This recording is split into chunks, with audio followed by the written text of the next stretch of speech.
24 Vox. Γεια σας. Ο αριθμός μου είναι ο GRM00100. Καλώς ήλθατε στο 24 Vox. Αυτή είναι μια παρουσίαση δείγμα της φωνής μου. Μπορώ να ακολουθήσω ένα απαλό αφηγηματικό ύφος ή έναν δυναμικό τόνο πωλήσεων στη στιγμή. Εάν χρειάζεστε μια αφήγηση ενημερωτικού περιεχομένου, νομίζω ότι έχω τα απαραίτητα προσόντα.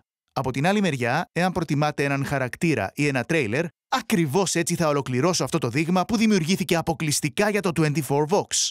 Σας ευχαριστώ για την ακρόαση και καλή τύχη στο έργο σας.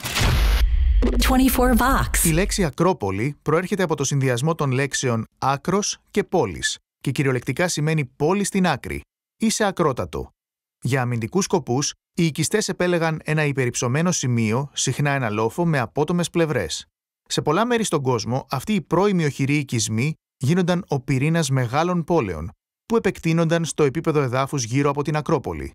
Τέτοια παραδείγματα είναι οι πόλεις της Αθήνας και της Ρώμης.